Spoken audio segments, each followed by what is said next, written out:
Todos los héroes tienen un buen motivo, pero algunos villanos también no querían destruir el mundo, querían mejorarlo. Claro, su forma de hacerlo involucraba genocidios, robots asesinos y acertijos explosivos. Pero la intención, la intención contaba. Hoy en el multiverso, 5 villanos del cine que no andaban tan equivocados, ¿eh?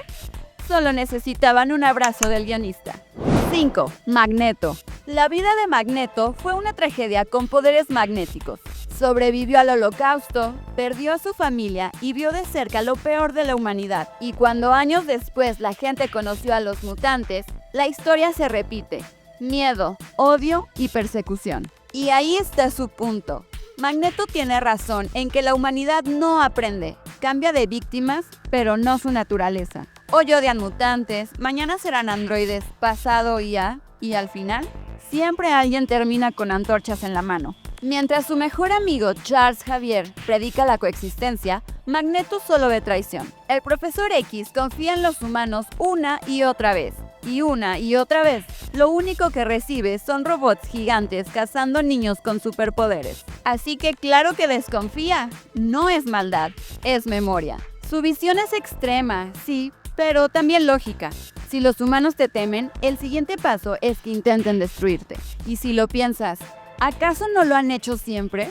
Por eso vive en una guerra constante contra la humanidad. Magneto no quiere dominar el mundo porque sí.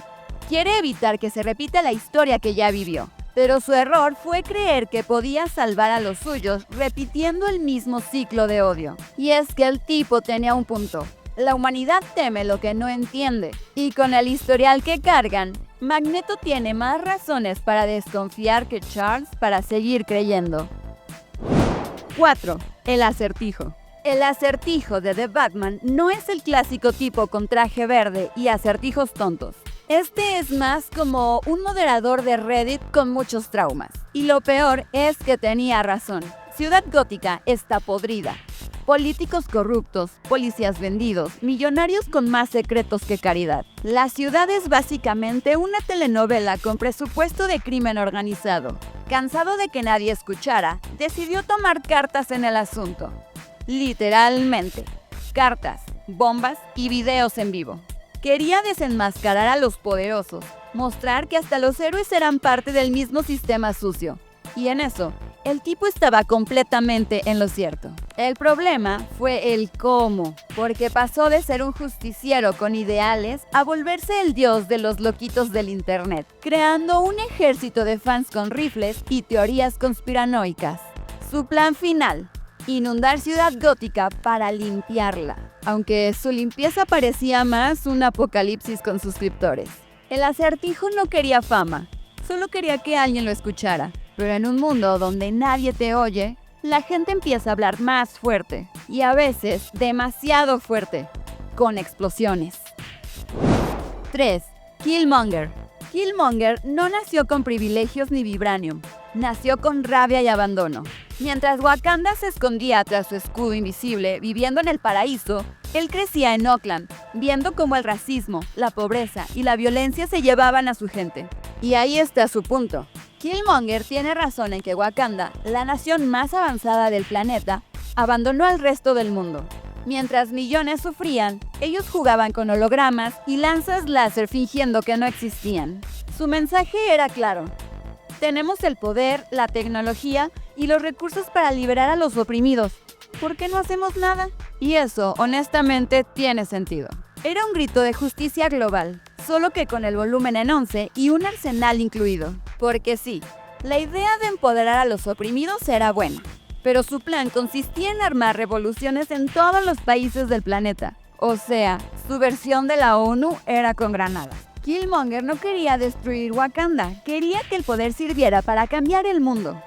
El problema es que confundió reparar la historia con vengarla. Y cuando tu estrategia para acabar con la opresión es oprimir a los demás, dejas de ser revolucionario y te conviertes en el villano de tu propio discurso. En resumen, tenía razón en que no se puede ignorar la injusticia del mundo, pero su forma de arreglarla fue colonialismo inverso con soundtrack de Kendrick Lamar. 2. Ozymandias era el hombre más inteligente del planeta. y claramente el menos supervisado. El mundo estaba al borde de una guerra nuclear entre Estados Unidos y la Unión Soviética, y el reloj del juicio final a punto de marcar la medianoche, y la humanidad, como siempre, lista para apretar el botón rojo solo por orgullo. ¿Y qué hizo él?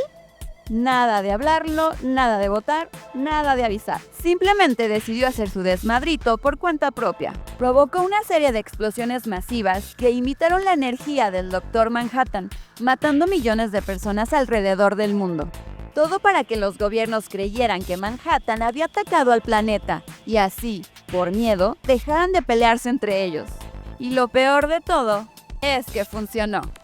El mundo logró la paz, los líderes firmaron acuerdos y la humanidad se unió. Claro, con un par de pequeños detalles. Millones de inocentes muertos y un dios azul exiliado por algo que no hizo. Ozymandias tenía razón en algo.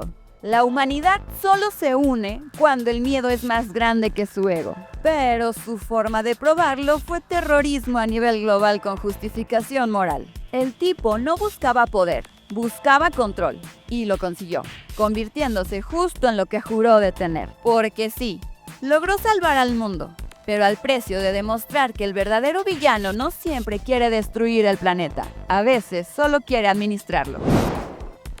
Por supuesto, este ya lo veían venir, y ocupa el número 1 de la lista: Thanos. Thanos no era un villano cualquiera.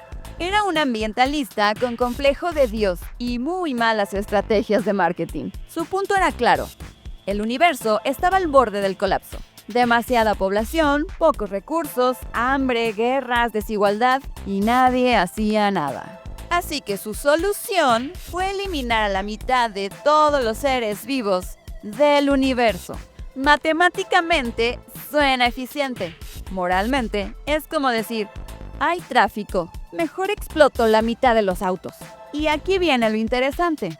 Thanos tenía razón en el diagnóstico, no en el tratamiento. El universo sí estaba desbalanceado. Los planetas colapsaban, la avaricia y la sobrepoblación eran reales. Pero en lugar de duplicar recursos, que podía hacerlo con las gemas del infinito, decidió jugar a ser el auditor del cosmos y borrar medio universo como si fuera espacio en el celular. Y lo más irónico, después de todo su sacrificio, su plan no arregló nada. En Endgame, se ve que los sobrevivientes siguieron tristes, la economía igual de jodida y los Avengers sin terapia. Thanos quería equilibrio y terminó demostrando que el verdadero problema no era el exceso de vida, sino el exceso de ego. En resumen, tenía razón en que el universo necesitaba un cambio, pero nadie le pidió que lo resolviera con un chasquido de dictador ecológico.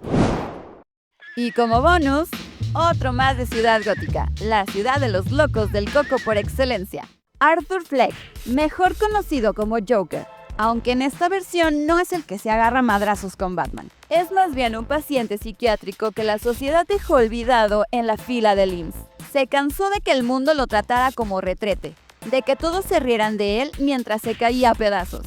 Y sin querer, terminó iniciando una revolución, porque la gente también ya estaba hasta la madre. Lo poderoso de este Joker no son sus crímenes, sino su punto. Cuando ignoras a los que sufren, tarde o temprano explotan. Y al final nos deja uno de los discursos más memorables del cine. Una radiografía perfecta de lo que pasa cuando una sociedad entera llega a su límite y deja de fingir que todo está bien. Y ahí lo tienen, villanos que no tuvieron la mejor de las ejecuciones, pero cuyos planes, siendo honestos, tenían sentido. Porque sí, la humanidad apesta a veces, y estos tipos solo intentaron arreglarla, con métodos que claramente no pasaron por comité. Al final había talento, pero cero supervisión. Nos vemos en el siguiente multiverso, donde prometemos no justificar a nadie. Bueno, casi nadie. Sale, bye.